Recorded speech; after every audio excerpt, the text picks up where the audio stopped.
100 మంది వచ్చారు చిన్న ఇష్యూ మీద. మీకు ఇంత తొందర ఎందుకు అంటే, లేదు సార్ ఈరోజు బాలకృష్ణ గారి మూవీ వచ్చింది, మా బ్యాచ్మెంట్స్ అందరం కూడా బెట్టు కట్టుకున్నాం, ఆ బెట్టులో ఒక అతను ఓడిపోయాడు. ఓడిపోయిన తర్వాత బెట్ ఏంది అంటే, ఈరోజు మీ అందరిని కూడా బాలకృష్ణ గారి మూవీ తీసుకెళ్తా అని చెప్పాను. అంటే క్లాస్ రూమ్లు మొత్తం కాలేజ్ అందరూ కూడా కలిసిపోయి బాలకృష్ణ గారి మూవీ చూడాలనుకోవడం నిజంగా చాలా గొప్పతనం అది. కాబట్టి అందుకే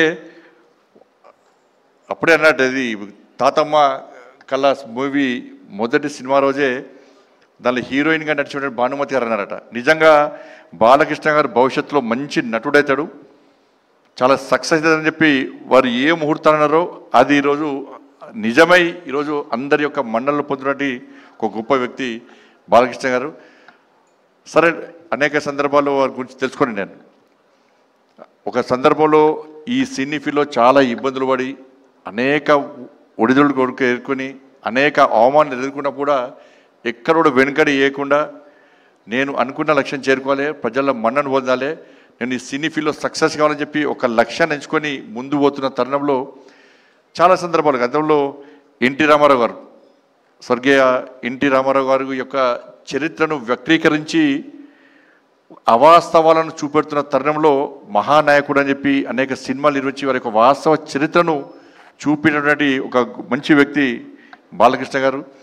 నిజంగా డాక్టర్ కాలేకున్నా కూడా వాళ్ళ బసవతారకం క్యాన్సర్ హాస్పిటల్, మొన్ననే ఎఫ్సిఆర్కి సంబంధించి ఇబ్బందులు ఉన్నప్పుడు ఆ డిపార్ట్మెంట్ నాదే కాబట్టి నేను అమిత్ షా వారి దగ్గరికి పోయి, సార్ ఇది బసవతారకం, భరత్ గారు ఇక్కడ ఉన్నారు మా సహచార పార్లమెంట్ సభ్యులు, ఈ బసవతారకం ఆ క్యాన్సర్ హాస్పిటల్ చాలామందికి సేవ చేస్తున్నారు సార్, చాలామందిని జీవితాలను కాపాడుతున్నారు, ఈ ఎఫ్సిఆర్కి సంబంధించిన ప్రాబ్లం వచ్చింది సార్, దీన్ని మనం తప్పకుండా చేయాల్సిన అవసరం ఉందని చెప్పిన తర్వాత వారు వెంటనే బాలకృష్ణ గారి కదా తప్పకుండా చేసాయి, నాకు కూడా క్యాన్సర్ బసవతారకం క్యాన్సర్ హాస్పిటల్ నాకు కూడా ఐడియా ఉంది, చాలామందికి సేవ చేస్తున్నారు, చాలామంది ప్రాణాలు కాపాడుతున్నారు, ఇప్పుడు క్యాన్సర్ వల్ల చాలామంది ఇబ్బంది పడుతున్న తరుణంలో వాళ్ళు చేస్తున్న సేవను గుర్తించి ఆ ఎఫ్సిఆర్ని తిరిగి ఓపెన్ చేయాలని చెప్పి వారి ఆదేశం ఇచ్చిన తర్వాత వెంటనే కూడా నా డిపార్ట్మెంట్ కాబట్టి అమిత్ షా గారి యొక్క ఆదేశాల వరకు చేయడం జరిగింది.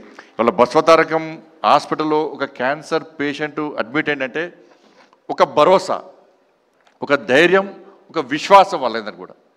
అటువంటి ఒక మంచి హాస్పిటల్ ద్వారా ఇవాళ సేవ చేసే ప్రయత్నం చేస్తున్నారు. ఇప్పుడే తెలిసి నాకు ఆంధ్రప్రదేశ్లో కూడా తిరిగి బసవతారకం క్యాన్సర్ హాస్పిటల్ కూడా ప్రారంభిస్తుండడం నిజంగా చాలా సంతోషం.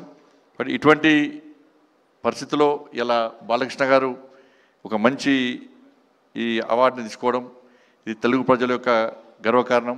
ఎందుకంటే తెలుగు ప్రజలకు తెలుసు, ఆవేశం వచ్చినా ఆక్రోశం వచ్చినా